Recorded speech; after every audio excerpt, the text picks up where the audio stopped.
us this day our daily bread, and forgive us our trespasses, as we forgive those who trespass against us. And lead us not into temptation, but deliver us from evil. Before you take your seats, can we pick up some pieces of paper? Okay, you may now take your seats. Again, good morning, class. Good morning, teacher. How are you today? We're fine, teacher. That's good to hear. So now let's check your attendance. Okay, Christine. Present. Eve Marie. Me. Present. Margarito. Present. Roger. Present. Okay, very good. Everyone is present in our class today. Okay, class. This time we will have an activity, and this is called pass or play. And this is our mechanics.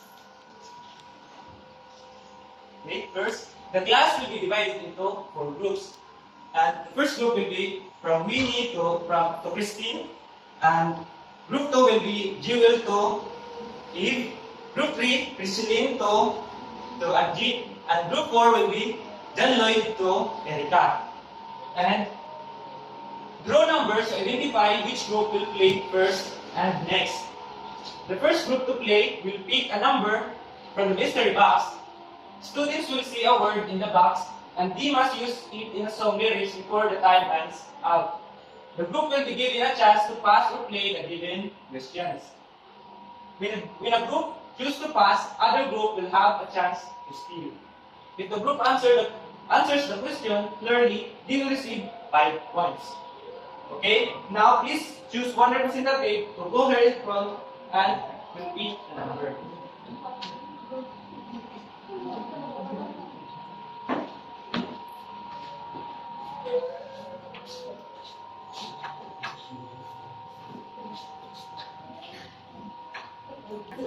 Okay, class, whose group got the number 1? Teacher. Okay, group 3, stand and pick a box. Let go, teacher. Okay? Your word is stars. And I will give you 10 seconds to find a song which has a word stars. And your timer starts now.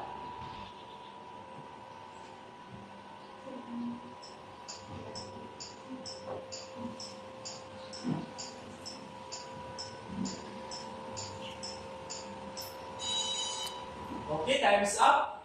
And now you can sing your choosing song. Twinkle, twinkle, little star. Okay, let's give 3 claps to group 3. And because of that, here is your question. Where does nuclear fusion generates its energy? Again, where does nuclear fusion generates its energy? Core, teacher. Okay, let's see if your answer is correct. Answer is core. Let's give 5 claps to group 3. Because of that, we'll have 5 points.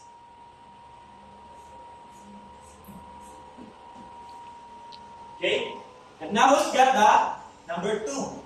Teacher. Okay, let's stand and pick one box. Yellow. Yellow, teacher. Your word is believe.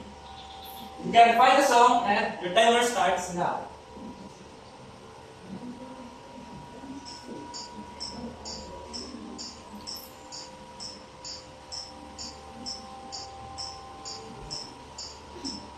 Okay, time's up. Please sing your chosen song. I believe.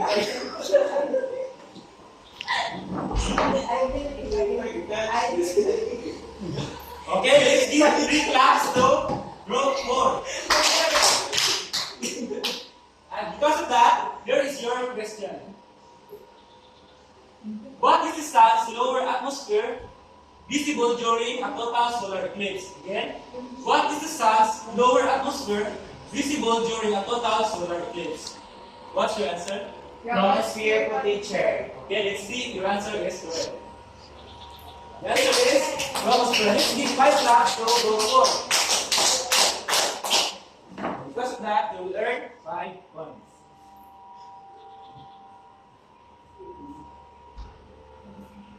Okay, and whose group got the number 3? Okay, please stand and pick one box. Green. Okay. Green. Your word is joy. And you can now start to find a song which has the word joy.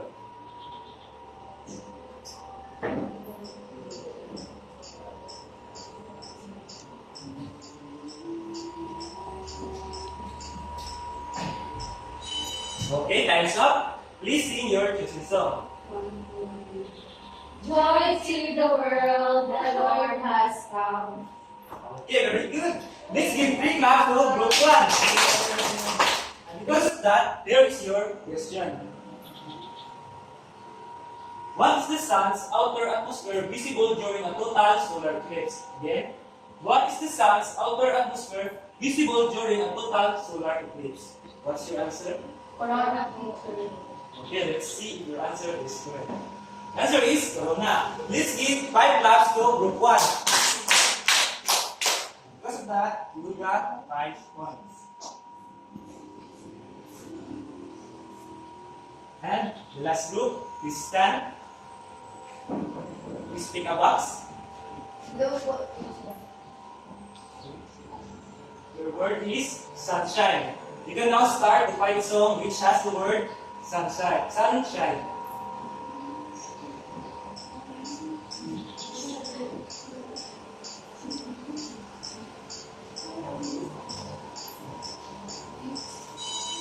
Okay, time's up. Please sing your chosen song.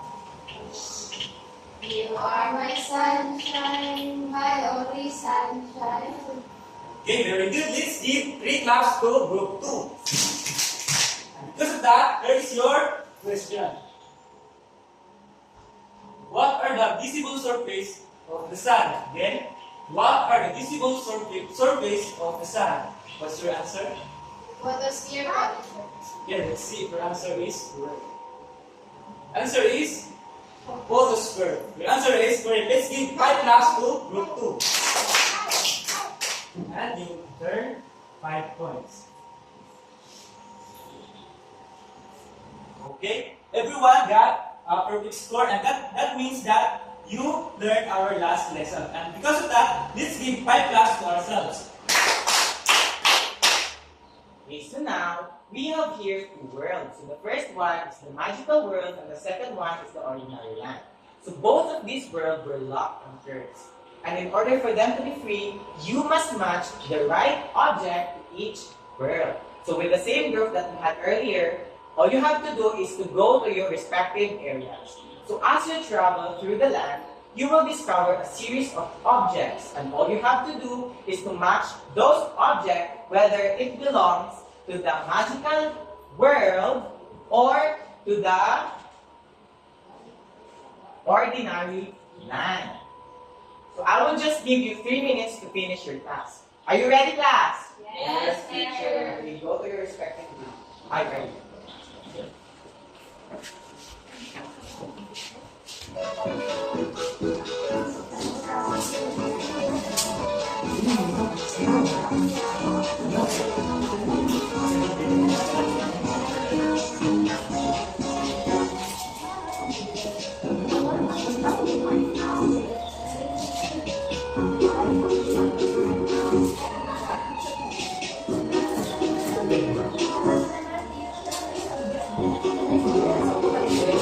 Okay, you may now take your seats, everyone.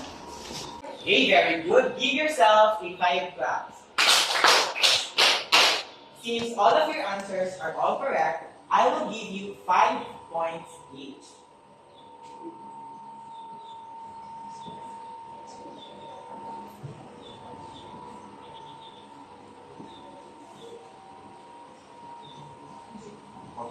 Okay, so now take a closer look at the objects in the magical world. What do you notice? Yes, Roger? The objects of the magical world teacher can. Okay, very good. So let's give Roger 5 claps. How about in the ordinary land? What do you notice? Yes, Christine? Ordinary word is, the object is the Very good. Let's give Christine a 5 claps. Okay, so we have different objects around us. So what do we call the objects that move? What do we call the objects that don't move and grow? To unlock your curiosity, let's have our new lesson. So our lesson for today is all about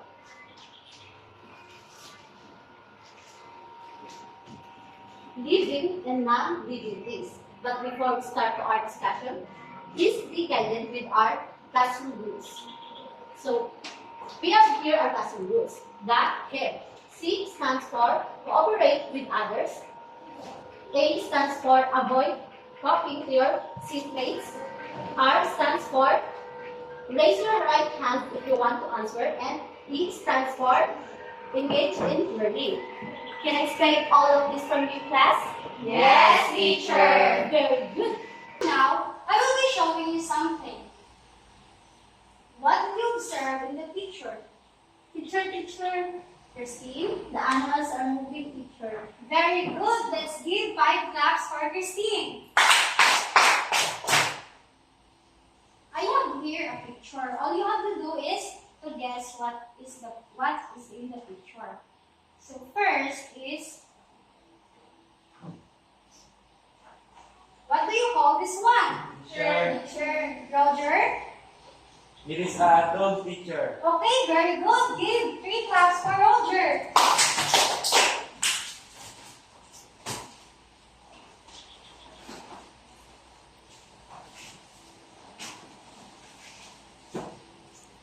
It is a dog. How about in the second picture? What is the name? Eve. It is a flower, teacher. Okay, very good. Let's give 5 claps for Eve.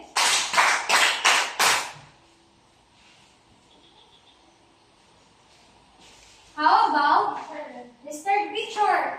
Winnie. It's a baby teacher. Okay, very good. Give 5 claps for Winnie.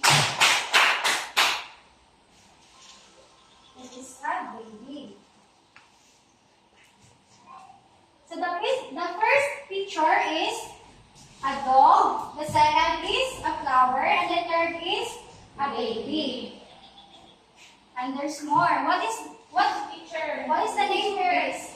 Okay, Ange. Notebook, teacher. It is a notebook. Very good. Give 5 claps for Ange.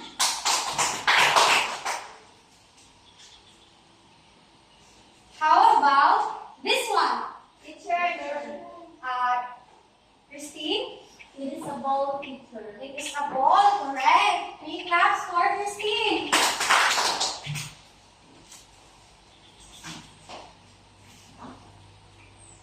And the last picture is, what is the name of this? Roger? A cell phone, teacher. A cell phone, correct. Give 5 claps for Roger.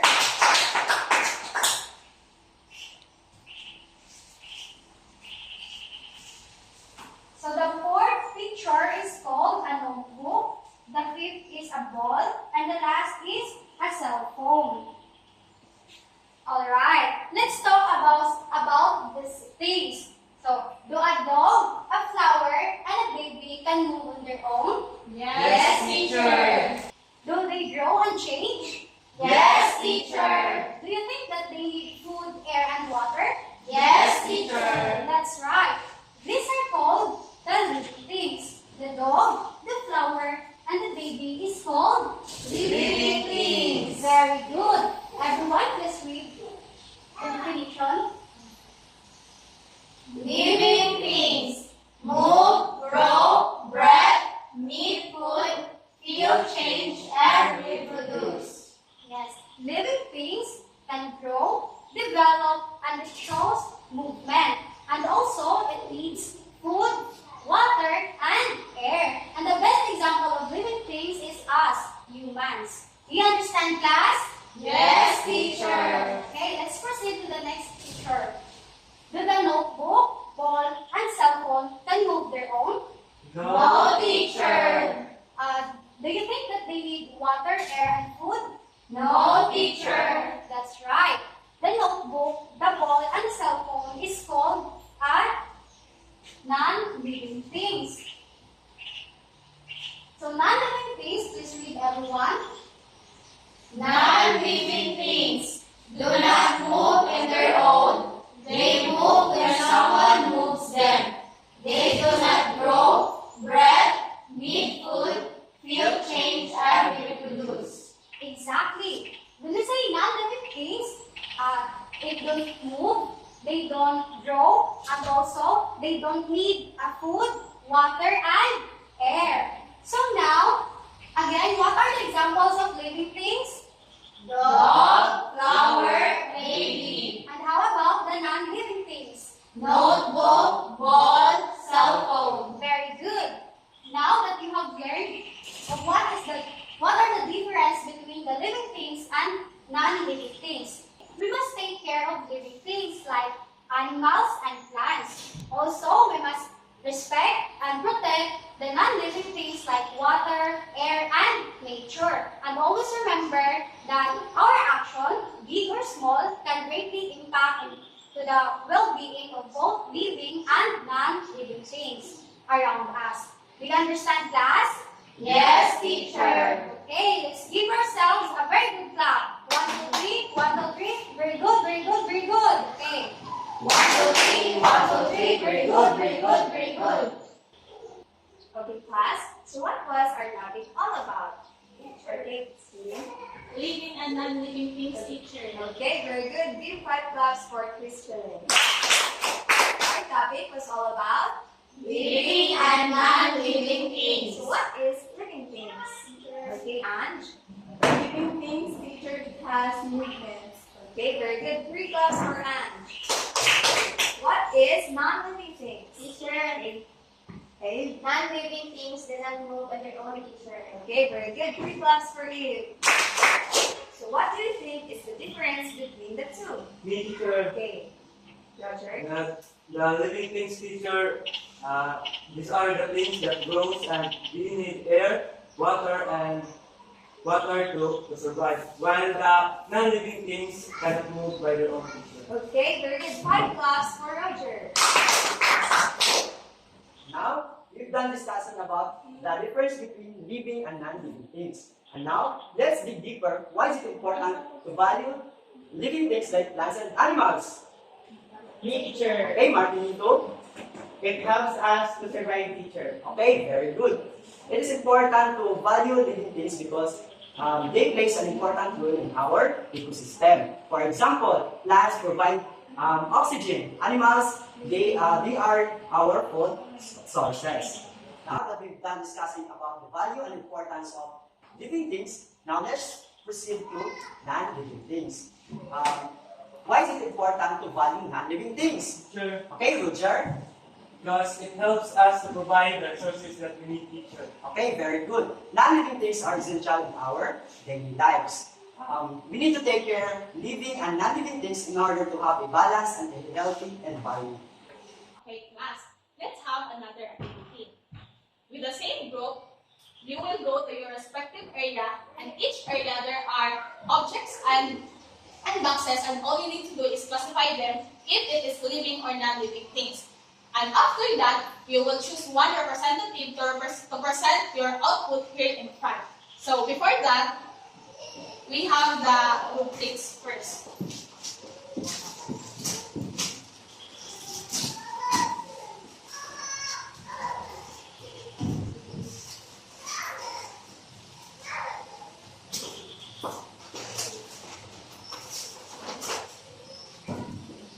This is our rubrics. For our criteria, cooperation as 10 if all members are actively participated, 8 if one of the members are not actively participated, and 5 if 2 or more members are not actively participated. And second is the correctness, 10 if all members are correct, 8 if 2 of the answers are not correct, 5 if 3 or more of the answers are not correct. For our timeliness, 10 if submitted on or before the time.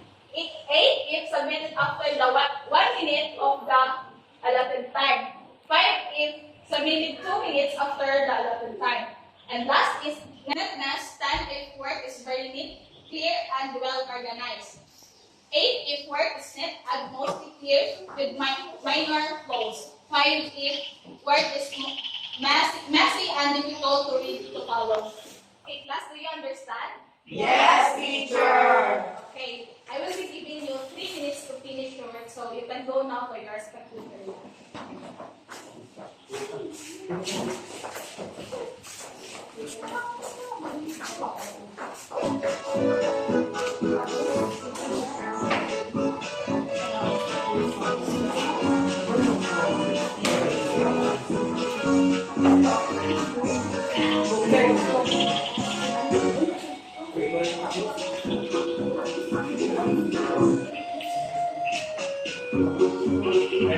Okay, class, are you all done? Yes, teacher! Okay, for the group 1, choose one representative to represent your own. You can go now to your seats.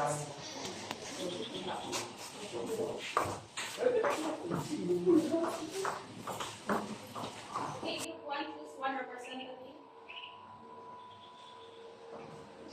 So we have here a living things and non-living things. So in our living things we have a dog, a cat, and in non-living things we have here a face powder, a scissor, and a pen. Okay, all of their answer is correct. I will be giving them 40 points. Next is group 2.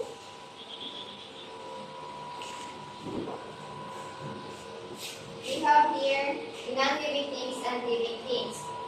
In living things, we have cactus plant and a caterpillar. Next is in non-living things, we have eraser and a stone. Okay, let's give them 3 claps. Okay, since group 2 is late to submit, they got, I will be giving them maybe 1. Group 3.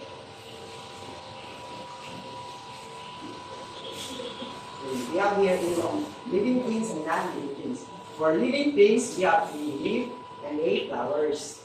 For non-living things, we have a glue and 8 watch. Okay, let's give the group 3 3 claps. So they got the correct answer, so I will be given 40 points. Last is group 4. Okay, so in living things, we have here a grapes and a tiger, while on the non-living things, we have here a paper and a jacket. Okay, very good. Let's give them 3 claps. We'll be given 40 points. Group 1, they got 50 points. Group 2, 48 points. Group 3, 50 points. And group 4 is 50 points. So let's give the group 1, 3, and 4 5 claps. And let's also give 3 claps for the group 2. And now, I have here a worksheet. All you need to do is answer the following questions, whether it's yes or no, and identify if it is living or non-living things. Understood, class? Yes, teacher! Okay. Get one in class. And get one in class.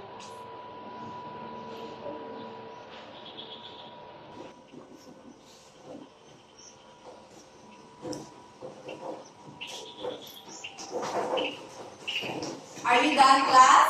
Yes, Okay, we now pass it in front.